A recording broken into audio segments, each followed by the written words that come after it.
পালাক সাদের চুলে আঙুল চালাচ্ছে, হাত কাঁপছে। সাদের ওই পাথরের মতো শীতল চেহারার দিকে তাকালেই পালাকের বুক ধক করে ওঠে। সাদ চোখ বুজে আছে, কিন্তু চোয়াল শক্ত হয়ে আছে। সাদ হুট করেই চোখ না খুলে কর্কশ গলায় বলল, হাত থামালি কেন? বলেছি থামাতে। ফালাক ভয় পেয়ে দ্রুত আবারও আঙুল চালাতে শুরু করলো। নিচু স্বরে কাঁপা গলায় বলল, না, আমি আসলে দেখছিলাম আপনি ঘুমিয়ে পড়েছেন কিনা। সাদ হুট করে পালাকের একটা হাত শক্ত করে ধরল। পালাক ভয়ে আধমরা হয়ে গেছে।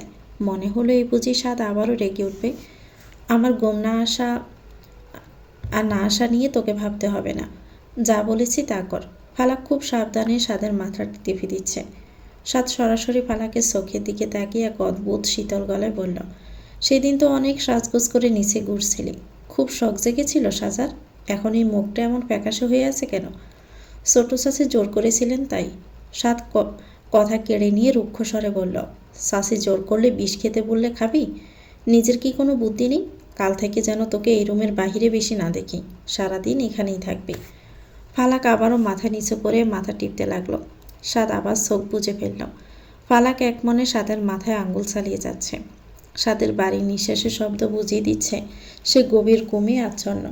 সাদ ঘুমিয়ে পড়লে ফালাক একটু স্বস্তির নিঃশ্বাস ফেলল। সাদের রক্তবর্ণ চোখ আর রুক্ষ চাহনি থেকে কটা মুহূর্তের মুক্তি ফালাকের জন্য অনেক বড় একটা পাওয়া। খুব সাবধানে সাদের কপাল থেকে হাত সরিয়ে নিল। ফা টিপে টিপে রুম থেকে বেরিয়ে নিচে রান্নাঘরের দিকে চলে গেছে। রান্নাঘরে তখন সাদের মা আর মেজো চাচি দুপুরের খাবারে তোড়জোড় করছিলেন। পালাককে রান্নাঘরে ঢুকতে দেখেই সাদের মা অবাক হয়ে হাতের কাজ থামালেন। আরে পালাক, তুমি এখানে কেন মা? সাদ তো উপরে অসুস্থ, ও একা আছে, তুমি এখানে কেন এলে? পালাক সবজি কাটার বটিটা বের করতে করতে ম্লান হেসে বলল, উনি ঘুমিয়ে পড়েছেন মা। সে কি কথা?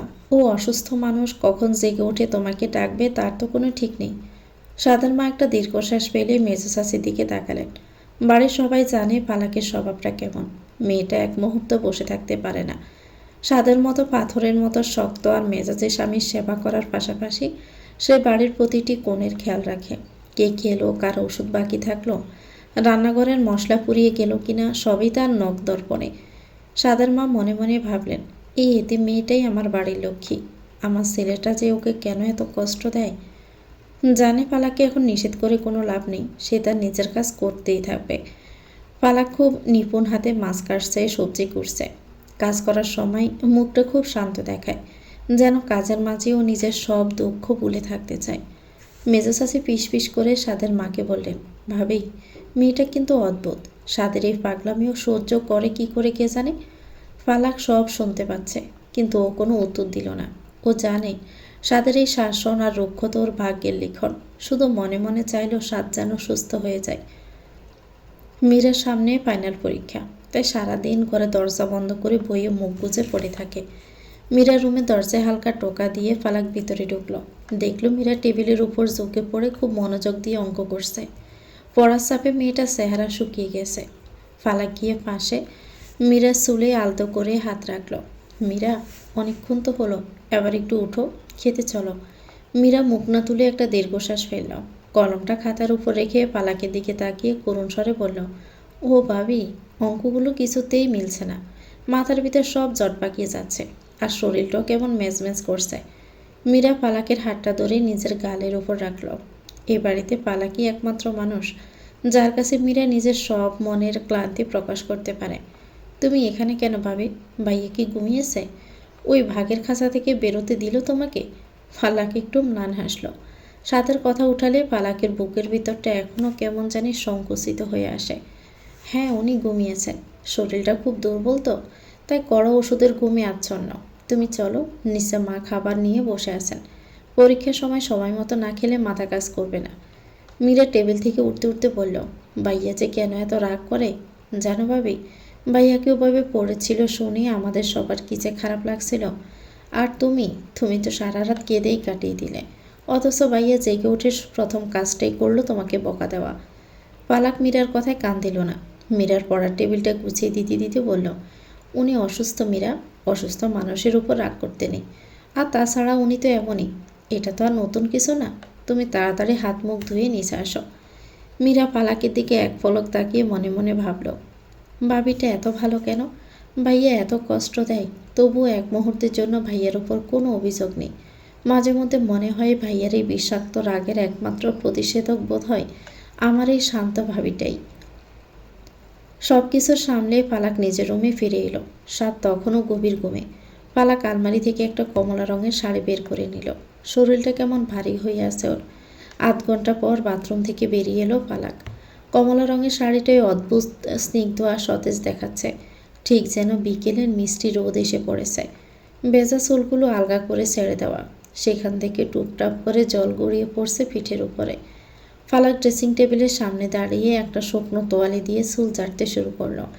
ঠিক তখনই সে ঝাড়ার চাপটাই চুলের কয়েক ফোঁটা ঠান্ডা জল ছিটকে গিয়ে পড়ল সাদের মুখের উপরে। হিমশীতল জলের স্পর্শে সাদের ঘুমটা পাতলা হয়ে এসেছে। খুব ধীরে চোখ মিলল, কিন্তু পুরোপুরি চোখ না খুলে আধো আধো দৃষ্টিতে সামনে তাকালো। সাদের চোখের সামনে তখন এক মায়াবী দৃশ্য। কমলা রঙের শাড়িতে ফালাককে অবিকল এক অপার্থিব পরীর মতো লাগছে। বেজা চুলে জলের কণাগুলো আয়নার আলোয় চিকচিক করছে। ফালাকের শান্ত আর সপ্রবিত রূপ দেখে সাদ এক মুহূর্তের জন্যই যেন সব ভুলে গেল। বুকের ভেতরটা হঠাৎই শান্ত হয়ে এলো। How can someone look so pure after all that সোজ? She is like the orange glow of a setting sun, calm and beautiful. I want to freeze this moment forever. এত সব কিছুর পরেও কেউ এতটা পবিত্র দেখাতে পারে কিভাবে?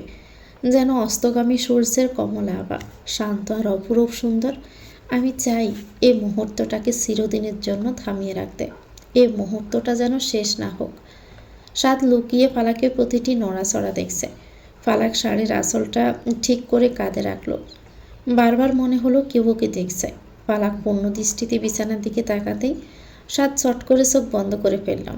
এমন একটা ভান করলো যেন গভীর ঘুমে আচ্ছন্ন কিছুই দেখেনি। ফালাক কয়েক সেকেন্ড তাকিয়ে থাকলো। একটা দীর্ঘশ্বাস পেলে আয়নার সামনে থেকে সরে এলো। সাদ তখনও চোখ বন্ধ করেই আছে। হৃদস্পন্দন তখন স্বাভাবিকের চেয়ে অনেক বেশি দ্রুত বইছে। ফালাক আয়নার সামনে দাঁড়িয়ে নিজের ভেজা চুলগুলো সামলে নিল। আয়নায় সাদের প্রতিফলন দেখে মনে হলো অনেকটা সময় হয়ে গেছে। ওষুধের সময় পেরিয়ে যাচ্ছে। খালি পেটে বেশিক্ষণ থাকা ঠিক হবে না। ফালাক ইতস্ত করে বিছানার পাশে গিয়ে দাঁড়ালো। কমলা রঙের শাড়ির আঁচলটা আঙুলে জড়িয়ে খুব নিচু স্বরেই ডাকলো, শুনছেন? দুইবার ডাকার পর সাদ খুব ধীরে চোখ মেলল। ফালাক সাদের চোখের দিকে তাকিয়ে একটু অস্বস্তিতেই পড়ে গেল। চোখ সরিয়ে নিয়ে দ্রুত বলল, আপনার ওষুধের সময় হয়েছে, আপনি একটু উঠে বসুন, আমি খাবার আর পানি নিয়ে আসছি। ফালাক যেমনই ঘুরে দাঁড়িয়ে চলে যেতে চাইল, অমনি সাদের বলিষ্ঠ হাতটা খপ করে ফালাকের কবজি ধরে ফেলল। ফালাক কিছু বুঝে ওঠার আগেই সাদ এক হ্যাঁচকা টানে বিছানায় নিজের বুকের উপরে আশ্রে ফেলল। ফালাক আতঙ্কে একটা ছোট চিৎকার করে উঠল, কিন্তু সাদের হাতের বাঁধন থেকে বের হতে পারল না। সাদ এক হাত দিয়ে ফালাকের কোমর জড়িয়ে ধরল, আর অন্য হাতে ফালাকের ভেজা চুলের গোছাগুলো সরিয়ে দিল। ফালাকের শরীর থেকে সুগন্ধ আর ভেজা চুলের স্নিগ্ধ ঘ্রাণ সাদের মস্তিষ্ককে যেন অবশ করে দিচ্ছে। ফালাকের কাঁধের উপর থেকে কমলা রঙের আঁচলটা সরিয়ে দিয়ে গ্রীবায় মুখ ডুবাল। ফালাকের সারা শরীরে এক তীব্র শিহরণ খেলে গেছে। আপনা আপনি চোখের পাতাগুলো বন্ধ হয়ে এলো।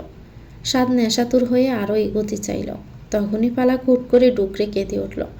কান্নার শব্দে সাদের গোড় কেটে গেল। সাদ থমকে গিয়ে মাথা তুলে ফালাকের দিকে তাকালো। ফালাকের গাল বেয়ে নোনতা জল গড়িয়ে পড়ছে। কাঁদছিস কেন? ফালাক কোনো উত্তর দিল না। নিজেকে সাদের বাহুবন্ধন থেকে ছাড়িয়ে নিয়ে বিছানার অন্য পাশে গিয়ে বসল। দুই হাঁটুতে মুখ গুজে অজরে কাঁদতে শুরু করলো। সাদের বুকের ভিতরটা হঠাৎই খালি হয়ে গেল। ফালাক কান্না ভেজা গলায় বলল, এই গত দুটো দিন আমি কিভাবে কাটিয়েছি। আপনি জ্ঞান ফেরার পর আমাকে কি নিষ্ঠুর অপবাদই না দিলেন। আপনি কিভাবে পারলেন বলতে যে আমি আরিয়ানকে বিয়ে করব? সাদ নিশ্চুপ হয়ে বসে রইল। ফালাক বুক সেরা হাহাকার নিয়ে আবারও বলল, আপনি ছাড়া অন্য কাউকে আমি স্বামী হিসাবে ভাবতে পারি না। আপনি আমাকে মারেন, কাটুন, গড়বন্দি করে রাখুন, আমি সব সহ্য করতে পারি, কিন্তু আমার চরিত্রে কলঙ্ক দেবেন না।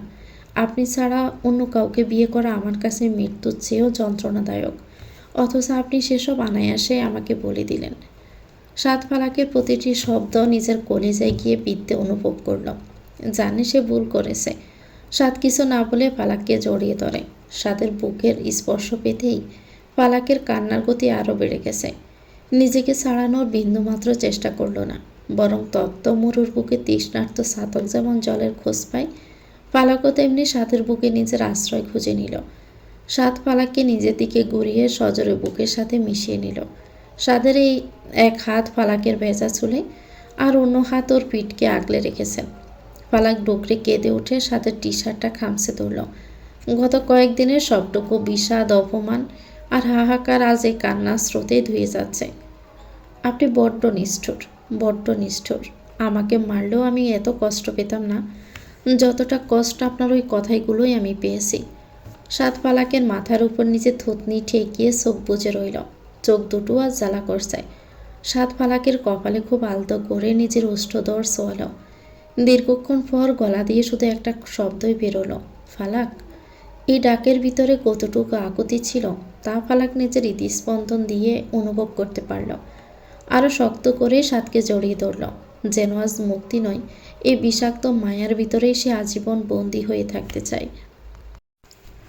সাত বিছানায় হেলান দিয়ে বসে একটা ল্যাপটপ নিয়ে কাজ করার ভান করছে, কিন্তু ওর চোখ বারবার ঘড়ির কাঁটার দিকে যাচ্ছে। এখন 11টা বেজে গেছে। ফালাক অবশেষে রুমে আসে। ফালাক রুমে এসে একটা কথাও বলেনি, সোজা বারান্দায় চলে গেছে। 1 ঘন্টা পার হয়ে গেল, মেয়েটা এখনও রুমে আসার কোনো নামগন্ধ নেই। সাত কয়েকবার আর চোখে বারান্দার দিকে তাকালো। কাছের দরজার ওপাশে দেখা যাচ্ছে ফালাক বাইরের অন্ধকারের দিকে তাকিয়ে বসে আছে। ফিটটা শুধু দেখা যাচ্ছে। বিড়বিড় করলো, ও বাহিরে এতক্ষণ ধরে কি করছে? ও কি আমাকে এড়িয়ে চলার কোনো চেষ্টা করছে? সাদের ইগো বলছে চুপচাপ বসে থাকতে, কিন্তু ওর মন বলছে অন্য কিছু।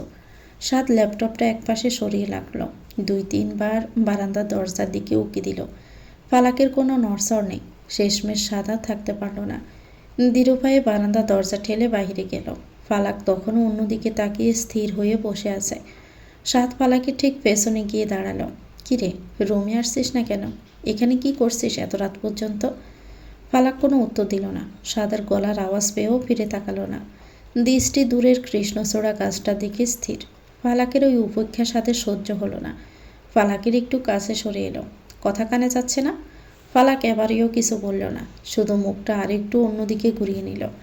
সাদ বুঝতে পারছে ফালাকের মনে এখনও সেই অপবাদের আঘাতটা দগদগে, কিন্তু ফালাকের এই পাথরের মতো নীরবতা ওকে পাগল করে দিচ্ছে। সাদ হুট করেই ফালাকের হাতটা ধরল। ফালাকের হাত বরফের মতো ঠান্ডা হয়ে আছে। জিজ্ঞেস করলাম তো, রুমে আসছিস না কেন? ফালাক এবার খুব দৃঢ় লয়ে সাদের দিকে তাকালো। চোখ দুটো চাঁদের আলোয় চিকচিক করছে। হয়তো জল জমেছে। ঠোঁটে কোনো কথা নেই, শুধু সাদের চোখের দিকে তাকিয়ে থেকে আবার মুখ ফুরিয়ে নিল। সাদের সহ্য হচ্ছিল না। ফালাকের ওই অবজ্ঞা মাথায় আগুন ধরিয়ে দিচ্ছে যেন। সাদ আর নিজেকে নিয়ন্ত্রণ করতে পারল না। এক ঝটকায় ফালাকের হাত ধরে নিজের দিকে ঘোরালো। ফালাক কিছু বুঝে ওঠার আগেই সাদ ফালাকের দুগালে হাত রেখে নেশাতুর আক্রোশে ফালাকের ঠোঁটে নিজের ঠোঁট ডুবিয়ে দিল। ফালাক প্রচণ্ড চমকে গিয়েছে। 2 হাত দিয়ে সাদের বুক ঠেলে নিজেকে ছাড়ানোর আপ্রাণ চেষ্টা করতে লাগে। দম বন্ধ হয়ে আসছে। শরীরের সমস্ত শক্তি দিয়ে ও সাদকে দূরে সরিয়ে দিতে চাইল, কিন্তু সাদের পাথরের মতো শরীরের কাছে ফালাক বড় অসহায়। বেশ কিছুক্ষণ ধস্তাধস্তির পর সাদ ফালাককে ছেড়ে দিল। ফালাক হাঁপাতে হাঁপাতে কয়েক কদম পিছিয়ে গিয়েছে। চুলগুলো এলোমেলো হয়ে গেছে।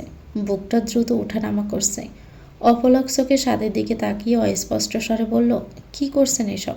আপনি কি পাগল হয়ে গেছেন? সাদ কোনো উত্তর দিল না। ফালাকের বিধ্বস্ত মুখের দিকে তাকিয়ে রইল। চাঁদের আলোয় সাদের চোখ দুটো এক অদ্ভুত মায়ায় চিকচিক করছে। দীর্ঘ এক নীরবতার পর সাদের গলা দিয়ে খুব নিচু স্বরে 3টা শব্দ বের হলো, আমার ভুল হয়েছে। ফালাক থমকে গেল। এই বাড়ির দাপুটে বড় ছেলে, যার অহংকারে আকাশ ছোঁয়া, সে আজ ভুল হয়েছে বলছে। ফালাক বিশ্বাস করতেই পারছিল না নিজের কানকে। পাথরের মতোই দাঁড়িয়ে রইল। ফালাক কোনো কথা বলল না, কোনো প্রতিক্রিয়াও দেখালো না, শুধু কাঠ হয়ে দাঁড়িয়ে রইল। সাত ফালাকের উত্তরের অপেক্ষায় ছিল। ভেবেছিল ফালাক হয়তো এবার অন্তত কিছু একটা বলবে, কিন্তু ফালাকের এই অনড় নীরবতা সাদের ভিতরে থাকা ভয়ঙ্কর রাগী সত্তাটাকে আবারও জাগিয়ে তুলল।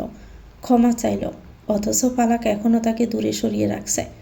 সাদের সোয়াল শক্ত হয়ে এলো। হুট করে ফালাকের কাছে গিয়ে দাঁড়ালো। আমি ক্ষমা চেয়েছি ফালাক, এরপরেও তুই এমন মূর্তির মতো দাঁড়িয়ে থাকবি? ফালাক তখনও নির্চুপ, যেন এই জগৎ থেকে বিচ্ছিন্ন হয়ে গেছে। সাদের রাগ এবার তুঙ্গে উঠল।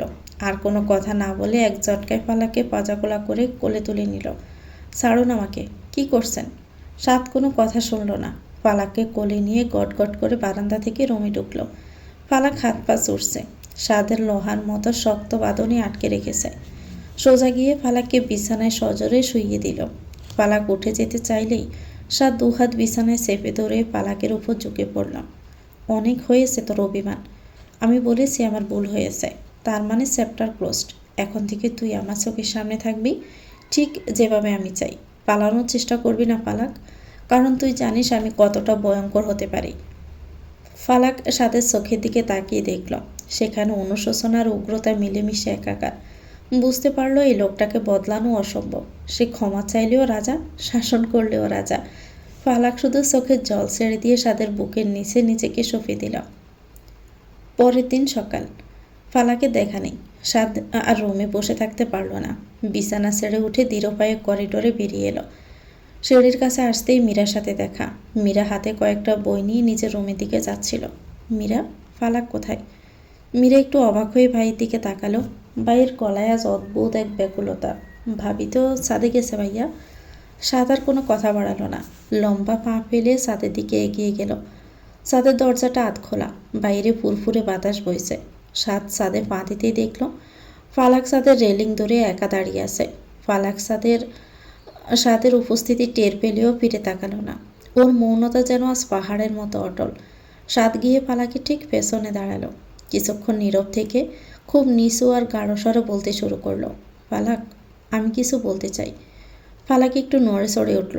সাদ একটা লম্বা নিঃশ্বাস নিয়ে বলতে লাগলো, সেদিন আরিয়ানের পাশে তোকে দেখে আমার মাথা ঠিক ছিল না। বারবার মনে হচ্ছিল আমার থেকে তোকে বুঝি কেউ কেড়ে নিয়ে যাচ্ছে। আমার মনে হয়েছিল তুই আমাকে ছেড়ে চলে যাবে। এসব ভেবে আমার মাথায় আগুন ধরে যায়, আর তাই আমি ওসব কথা বলে ফেলেছিলাম। সাদ একটু থামল।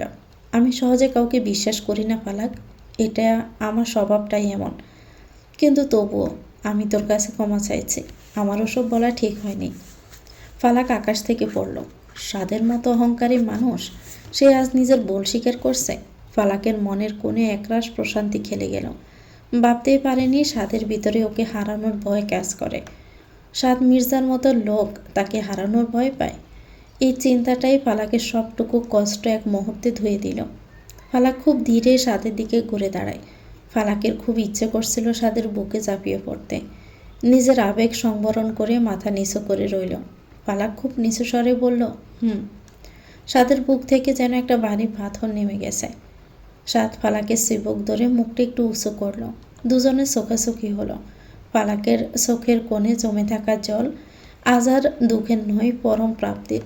সাদ অপলক দৃষ্টিতে তাকিয়ে রইল তার এই শান্ত পরীর দিকে, যে তার সব বিষাক্ত নীলকে নীলকণ্ঠের মতো শুষে নিয়েছে। বাগানটা আজ সজীব লাগছে। ফালাক সবসময় একটু প্রকৃতিপ্রেমী। মির্জাবাড়ির এই বাগানটা ওর খুব প্রিয় জায়গা। যখনই খুব একা লাগে বা মন খারাপ থাকে, এখানে এসে গাছের সাথে কথা বলে। ফালাক পরম মমতায় একটা গোলাপ গাছের গোড়ায় মাটি আলগা করে দিচ্ছিল। শাড়ির আঁচলটা কোমরে গোজা, কপালে বিন্দু বিন্দু গাম। টেরই পায়নি কখন আকাশটা গম্ভীর হয়েছে। ওদিকে সাদ ফোনে কারোর সাথে কথা বলতে বলতে বাড়ির পেছনের নির্জন দিকটায় চলে আসে। পরনে নীল শার্ট, হাতে ফোন। সাদও খেয়াল করেনি প্রকৃতির এই হুট করে বদলে যাওয়া। হঠাৎ করেই আকাশ ছিঁড়ে বিদ্যুৎ চমকালো, আর তার পরে জমজমিয়ে বৃষ্টি নামলো। সাদ ফোনটা পকেটে পুরে বাগানের পাশের আউটহাউসের বারান্দাটার নিচে গিয়ে দাঁড়ালো। শার্ট সামান্য ভিজেছে। যেখানে দাঁড়িয়েছে সেখান থেকে পুরো বাগানটি স্পষ্ট দেখা যায়। সাদ ওখান থেকে ফালাককে দেখতে পেল। ফালাক দুহাত ডানা মিলে দিয়ে আকাশের দিকে মুখ তুলল। বৃষ্টির প্রতিটি ফোঁটা শরীরে শীতলতা বুলিয়ে দিচ্ছে। ল্যাভেন্ডার রঙের শাড়িটা মুহূর্তে ভিজে ওর পশা শরীরে লেপটে গেল। চুলগুলো পিঠ বেয়ে কোমর পর্যন্ত নেমে এসেছে। সেখান থেকে বৃষ্টির জল গড়িয়ে পড়ছে। ফালাক যেন আজ এক ডানাকাটা পরীর মতো বৃষ্টিতে ভিজছে। ঠোঁটে এক স্বর্গীয় হাসি, চোখ দুটো বন্ধ, নিজের মনেই বৃষ্টির তালে দুলছে। সাদ মন্ত্রমুগ্ধের মতো তাকিয়ে রইল। চোখের পলক পড়ছে না। ফালাককে এতটা জীবন্ত, এতটা আবেদনময়ী আর এতটা ছটপটে আগে কখনো দেখেনি। বৃষ্টির জলে ভিজে ফালাকের শরীরের ভাঁজগুলো শাড়ির নিচে স্পষ্ট হয়ে উঠেছে। মিনিট পাঁচেক মন খুলে ভেজার পর ফালাকের ঘোর কাটল। পিছন ফিরে দেখলো কয়েক গজ দূরে আউট হাউসের নিচে সাদ দাঁড়িয়ে আছে। সাদের গভীর আর নেশাতুর দৃষ্টি সরাসরি ফালাকের উপর নিবদ্ধ। ফালাকের সারা শরীরে বৃষ্টির শীতলের মাঝেও এক উষ্ণ শিহরণ খেলে গিয়েছে। ফালাক সামনে এসে দাঁড়িয়ে সিক্ত গলায় বলল, আপনি এখানে? এদিকে কখন এলেন? সাদ একটু নড়ে সড়ে দাঁড়িয়ে নির্লিপ্ত গলায় বলল, ফোনে কথা বলতে বলতে এদিকে চলে এসেছিলাম। হুট করেই তো বৃষ্টিটা নামলো। ফালাক হুট করে এক সাহসী কাজ করে বসল। নিজের ভেজা নরম হাত বাড়িয়ে সাদের শক্ত হাতটা চেপে ধরল। সাদ কিছুটা চমকে উঠল। ফালাকের হাতের এই হিমশীতল স্পর্শ শরীর দিয়ে এক তীব্র বিদ্যুতের মতো বয়ে গেল। ফালাক টান দিয়ে বৃষ্টির মধ্যে নিয়ে আসতে চাইল। সাদের হাতের বাঁধন আরও শক্ত করে এক পা বৃষ্টির মাঝখানে নিয়ে এলো। বৃষ্টির বড় বড় ফোঁটাগুলো সাদের নীল রঙা শার্টে পড়তে শুরু করলো। মাঝে মাঝে বৃষ্টিতে ভিজে দেখুন। সবসময় এত নিয়ম মেনে চলা উচিত নয়। জীবনটাকে একটু উপভোগ করতে হয়। সাদ স্থির হয়ে দাঁড়িয়ে গেল। বৃষ্টির জলের ফোঁটাগুলো মুখে কপালে আছড়ে পড়ছে। সত্যি তো, এভাবে তো কেউ কোনোদিন তাকে বলেনি। জীবনের এই ছোট ছোট আনন্দগুলো যে উপভোগ করা যায় তা এই ছোট্ট মেয়েটা তাকে শেখাচ্ছে। তাকিয়ে রইল ফালাকের দিকে।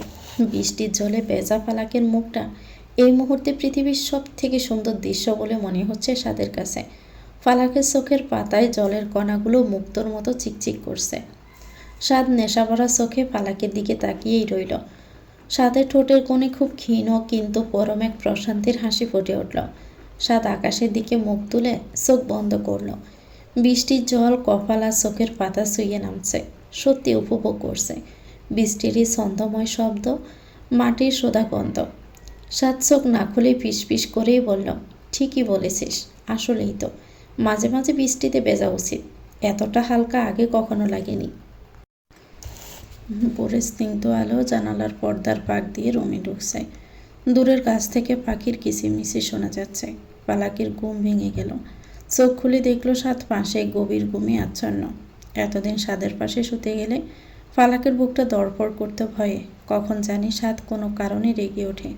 কিন্তু আজকের সকালটা অন্যরকম, যেন কোনো ভয় লাগছে না। ফালাক খুব সাবধানে পাশ ফিরে শুলো যাতে সাদের ঘুমে ব্যাঘাত না ঘটে। কনুয়ের উপর ভর দিয়ে মাথাটা একটু উঁচু করে খুব গভীর মনোযোগ দিয়ে সাদকে পর্যবেক্ষণ করতে লাগে। ঘুমানোর সময় এই ভয়ঙ্কর মানুষটাকে কতটা শান্ত আর নিষ্পাপ দেখায়। সাদের কপালে সবসময় যে একটা চিন্তার ভাঁজ থাকে, ঘুমের করে সেটা এখন আর নেই। তীক্ষ্ণ নাক আর ঘন কালো চোখের পাতাগুলো ফালাকের দৃষ্টি আটকে দিচ্ছে।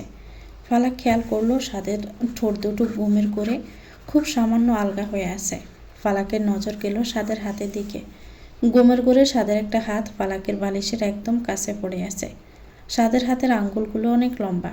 ফালাকের খুব ইচ্ছে হলো একবার এই আঙ্গুলগুলো ছুঁয়ে দেখতে, কিন্তু পরক্ষণেই ও লজ্জায় গুটিয়ে যায়। হঠাৎ করে সাদ ঘুমের করে একটু নড়ে চড়ে উঠল। ফালাক বয়স দ্রুত চোখ বন্ধ করে ঘুমের ভান করলো। বুকটা তখনও ডিপ ডিপ করছে। কয়েক সেকেন্ড পর আবার খুব ধীরে চোখ খুলে দেখলো সাদ এখন ওর দিকে মুখ ফিরে শুয়ে আছে। দুজনের মাঝখানে দূরত্ব এখন খুবই সামান্য। ফালাক অনুভব করতে পারছে সাদের নিঃশ্বাসের উষ্ণতা মুখে আছড়ে পড়ছে। ফালাক অপলক চোখে সাদের বন্ধ চোখের দিকে তাকিয়ে রইল। খেয়াল করলো সাদের গায়ের পুরুষালী গন্ধটা এখন ফালাকের মস্তিষ্ককে আচ্ছন্ন করে দিচ্ছে। ফালাকের হঠাৎ মনে হলো এই লোকটার উপর রাগ করা, একে ঘৃণা করা এখন আর তার পক্ষে সম্ভব নয়। যেন অলক্ষ্যেই সাদের মায়ায় এক অদৃশ্য শৃঙ্খলে বন্দী হয়ে গেছে। ঠিক তখনই সাদের চোখের পাতাগুলো একটু কেঁপে উঠল। ফালাক বুঝতে পারল সাদ হয়তো আবার জেগে যাবে। দ্রুত পাশ ফিরে চাদরটা টেনে নিল, কিন্তু ওর ঠোঁটের কোণে একটা লাজুক হাসি ঠিকই ফুটে রইল। ফালাক জানালার পাশে কাজ করছিল। তখন হঠাৎ জানালার ওপাশে চোখ যায়। কালো রঙের জিপটার দিকে সাদ এগিয়ে যাচ্ছে। হাঁটা চলার মধ্যে আলাদা একটা আভিজাত্য রয়েছে। ফালাক জানালার পাশে একটু সরে এসে আড়ালে দাঁড়িয়ে এক দৃষ্টির সাথের দিকে তাকিয়ে রইল। ফালাক নিজের অজান্তে মুচকি হাসছে। সাদের এই ব্যস্ত ভঙ্গি, গলা স্বরের গম্ভীর প্রতিদ্বন্দ্বী সব কিছুই এখন ফালাকের কাছে অন্যরকম লাগে। আগে যেখানে বুকটা ভয়ে শুকিয়ে যেত, সেখানে এখন এক ধরনের প্রশান্তি কাজ করে। সাদ জিপের দরজা খুলে ড্রাইভিং সিটে বসল। ইঞ্জিন স্টার্ট দেওয়ার পর কেন যেন একবার উপরের জানালার দিকে তাকায়। ফালাক তড়িঘড়ি করে জানালার আড়ালে চলে গেল। জিপটা গেট দিয়ে বেরিয়ে যায়। ফালাক তখনও জানালার গ্রিল ধরে দাঁড়িয়ে রইল। যতক্ষণ অবধি দেখা যায় তাকিয়েই রইল। সাদের অনুপস্থিতি এখন তাকে বিষণ্ণ করে দেয়। ফালাক জানে না কেন এমন হচ্ছে। সাদ যতক্ষণ চোখের সামনে থাকে না ততক্ষণ ফালাকের মনটা অস্থির হয়ে থাকে। ফালাক একটা লম্বা দীর্ঘশ্বাস পেলে আবারও নিজের কাজে মন দিল। ঠোঁটের কোণে লেগে থাকা লাজুক হাসিটা কিছুতেই মুছছে না। দুপুরে ফালাক শাওয়ারে গিয়েছে। শাওয়ারের ঝর্ণা থেকে পড়া শীতল জলধারা ফালাকের শরীরে প্রশান্তি দিচ্ছে। হঠাৎই ওর মনে পড়লো তাড়াহুড়ে নিজের কাপড়গুলো বিছানায় রেখে বাথরুমে ঢুকে পড়েছে। ফালাক কিছুটা অপ্রস্তুত হয়ে পড়ল। খুব সাবধানে বাথরুমের দরজাটা সামান্য ফাঁক করে উকি দিয়ে দেখল রুম একদম খালি। তাই মনে কোনো দ্বিধা না রেখে ভিজে একাকার অবস্থায় পা টিপে টিপে রুমে ঢুকল। দ্রুত বিছানা থেকে নিজের কাপড়গুলো নিয়ে আবারও বাথরুমে ঢুকে পড়ল। খেয়ালই করেনি যে বাথরুমের দরজা ছিটকিনিটা ঠিকমতো লাগেনি, সামান্য একটু ফাঁক হয়ে আছে। ফালাক নিজের মনে ভেজা শাড়িটা গা থেকে ছাড়িয়ে নিল। সবুজ রঙের শাড়িটা এখন মেঝেতে স্তূপ হয়ে পড়ে আছে। ফালাক এখন কেবল ওর পেটিকোট আর ব্লাউজ পরা অবস্থায় আছে। ব্লাউজটা একদম ভিজে শরীরের সাথে লেপ্টে আছে, যা শরীরের ভাঁজগুলোকে বড্ড স্পষ্টভাবে ফুটিয়ে তুলেছে। খুব সাবধানে ব্লাউজের হুকগুলো একটা একটা করে খুলে ফেলল।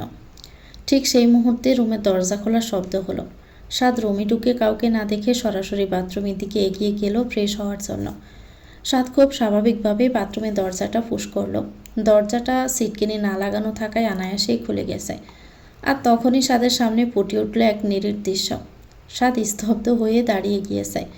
দরজার ওপাশে ফালাক অর্ধনগ্ন অবস্থায় দাঁড়িয়ে আছে। ফিটটা সাদের দিকে পেরানো। মসৃণ ফিটের উপর দিয়ে জলের কণাগুলো গড়িয়ে নামছে। ফালাক অনুভব করলো কেউ একজন ভিতরে ঢুকেছে। বিদ্যুৎ বেগে ঘুরে দাঁড়ালো। দুহাতে নিজের বক্ষদেশে ডাকার এক বৃথা চেষ্টা। কিন্তু এই অপ্রস্তুত অবস্থায় ফালাকের রূপ যেন আগ্নেয়গিরির লাভার মতো উত্তপ্ত হয়ে ধরা দিল সাদের চোখে। সাদের চোখের মনি স্থবির হয়ে গেল। নেশাতো দৃষ্টি ফালাকের বীজের শরীরে আটকে গেছে। সাদের শ্বাস প্রশ্বাস ভারী হয়ে এলো। ফালাকের পশা শরীরে জলের বিন্দুগুলো হীরার মতো চিকচিক করছে। সাদের ভিতরে দাউ দাউ করে জ্বলা পুরুষালী আক্রোশ তৃষ্ণা মুহূর্তেই মাথা ছাড়া দিয়ে উঠল। মুহূর্তের স্তব্ধতা যেন অনন্তকাল ধরেই চলল। সাত পাথর হয়ে দাঁড়িয়ে রইল। চোখের পলক পড়ছে না। ফালাকের বীজের শরীর জলের কণাগুলো হীরের মতো চিকচিক করছে। অর্ধনগ্ন অবস্থায় অপ্রস্তুত সৌন্দর্য সাদের মস্তিষ্কের সব শিরা উপশিরায় এক তীব্র জঙ্কার তুলল। ফালাক লজ্জায় যেন মাটির সাথে মিশে যাচ্ছে। হাত দুটো কাঁপছে, মুখ দিয়ে কোনো শব্দ বেরোচ্ছে না। সাদের হুঁশ ফিরল কয়েক সেকেন্ড পর। নিজের ভেতরের অস্থিরতাকে কোনো মতে চেপে রেখে সাদ এক ঝটকায় মুখ ফিরিয়ে নিল। স্টপিট, দরজাটা কি ঠিক মতো লাগানো যায় না? সাদ আর এক মুহূর্তে সেখানে দাঁড়ালো না। গটগট করে বাথরুম থেকে বেরিয়ে গেল। ভিতরে ফালাক তখনও কাঁপছে। দ্রুত সিটকিনিটা আবার একদম শক্ত করে লাগিয়ে দিয়েছে। বুকের ভিতরটাই যেন কেউ ড্রাম বাজাচ্ছে, দুকপুক দুকপুক করে। লজ্জায় লাল টকটকে লাল হয়ে গেছে। হায় আল্লাহ, কেন যে আমি এতটা অসাবধানতা হলাম। লজ্জা ছোটে ফালাকার বাথরুম থেকে বেরই হচ্ছে না। সাদের নেশাতো চাহনিটা চোখের সামনে থেকে সরছে না। অবশেষে অনেক সাহস সঞ্চয় করে ফালাক অতি সাবধানে বাথরুমের দরজাটা খুলল। ভেবেছিল সাদ হয়তো এতক্ষণে নিচে চলে গেছে, কিন্তু না, সাদ সোফায় বসেছিল। ফালাক বের হতে এক চটকায় উঠে দাঁড়ালো। দুজনে চোখাচোখি হতে ফালাক আবারও নিচের দিকে তাকিয়ে রইল। সাদ কোনো কথা বলে না। ফালাকের পাশ কাটিয়ে গটগট করে ওয়াশরুমে ঢুকে পড়ে। জোরে দরজাটা আটকে দিল। ফালাক বিছানায় বসে পড়ে। সাদ বাথরুমের ভিতরে আয়নার সামনে দাঁড়িয়ে নিজের মুখে সজোরে পানি ঝাপটা দিচ্ছে আর বিড়বিড় করে বলছে, তুই আমার এটা কি হাল করলি ফালাক? সাদের মনের ভিতরে তখন এক তুফান চলছে। ফালাকের সিক্ত রূপ মস্তিষ্ক থেকে কিছুতেই যাচ্ছে না। বাথরুম থেকে ভেজা অবস্থায় বের হওয়ার সময় ফ্লোরটা বেশ খানিকটা ভিজে গিয়েছিল। তাই ফালাক দ্রুত একটা শুকনো কাপড় নিয়ে ফ্লোর মুছতে বসে গেল। চুলগুলো তখনও আধা ভেজা। আঁচলটা কাঁধ থেকে বারবার খসে পড়ছে। খুব নিচু হয়ে একমনে ফ্লোরটা মুছছিল, যাতে দ্রুত কাজ করে ওখান থেকে সরে যেতে পারে। ঠিক তখনই সাদ বাথরুম থেকে বের হলো। মাথায় এখনও পানির ফোঁটা, গায়ে একটা টি শার্ট। বেরোতে দেখলো ফালাক মেঝেতে বসে ঝুঁকে পড়ে ফ্লোর মুছছে। ফালাকে ঝুঁকে থাকা অবস্থায় শরীরের সাবলীল ভঙ্গি, বিন্দু বিন্দু জমে থাকা পানি সাদের চোখে নতুন করে নেশা ধরিয়ে দিল। সাদ একদম স্থির হয়ে দাঁড়িয়ে আছে। বুকের ভিতরে জ্বর এখনও শান্ত হয়নি। ভাবছিল ফালাক বোধহয় এতক্ষণে নিচে চলে গেছে, কিন্তু মেয়েটা এখনও চোখের সামনে গুড়গুড় করছে। সাদের মেজাজটা আবারও খিটখিটে হয়ে উঠল। এই, কাজ করার জন্য কি এ বাড়িতে লোক নেই? তুই কেন এসব করছিস? ফালাক চমকে গিয়ে মাথা তুলে তাকালো। সাদকে একদম সামনে দেখে আবারও অপ্রস্তুত হয়ে পড়ল। না মানে আমি আশায় ফ্লোরটা ভিজে গিয়েছিল তো তাই। সাদ এক কদম এগিয়ে গেল। পায়ের শব্দে ফালাকের বুকটা আবারও দুরু দুরু করতে লাগলো। সাদ ফালাকের হাতে ভেজার কাপড়টায় এক টান দিয়ে কেড়ে নিল। রাখ এসব, যা এখান থেকে। তোকে দেখলে আমার মেজাজ এমনিতেই ঠিক থাকছে না, তার উপর আবার এসব নাটক শুরু করেছিস। ফালাকি স্তম্ভিত হয়ে সাদের দিকে তাকিয়ে রইল। সাদের চোখের গাঢ় চাহনি আর কর্কশ কণ্ঠস্বরের পেছনে যে একটা তীব্র আকর্ষণ লুকানো আছে সেটা বুঝতে ফালাকের আর বাকি রইল না। ফালাক আর এক মুহূর্ত দেরি করল না। মাথা নিচু করে প্রায় দৌড়ে রুম থেকে বেরিয়ে গেল। করিডোরে এসে লম্বা একটা নিঃশ্বাস নিল। সারা শরীর এখনও কাঁপছে। সাদের রাগের চাহনির আড়ালে যে কি পরিমাণ তৃষ্ণা লুকিয়েছিল সেটা ভেবেই ফালাকের লজ্জায় আবারও গা শিউরে উঠল। রুমে একা থাকা সাদ নিজের মনেই বিড়বিড় করল, পাগল করে দিবে এই মেয়েটা আমাকে। রমজান মাস সমাগত। মির্জা বাড়ির দীর্ঘদিনের ঐতিহ্য অনুযায়ী আজ বিকেলে গরিব দুঃখীদের মাঝে ইফতার সামগ্রী বিতরণ করা হচ্ছে। মির্জা মঞ্জিলের সামনে বিশাল রাস্তায় সারি বেঁধে মানুষ দাঁড়িয়ে আছে। বাড়ির 3 নতুন বউ রিমা, নীলা আর ফালাক আজ নিজ হাতেই ইফতার সামগ্রী তুলে দিচ্ছে। সবার পরনে মার্জিত পোশাক, মাথায় ঘোমটা। ফালাক খুব মন দিয়ে প্রতিটি মানুষের হাতে প্যাকেট তুলে দিচ্ছিল। রাস্তার একপাশে যখন বিতরণের কাজ চলছে ঠিক তখনই ভিড়ের ভিতর থেকে এক বৃদ্ধা মহিলা রাস্তা পার হওয়ার চেষ্টা করছিলেন।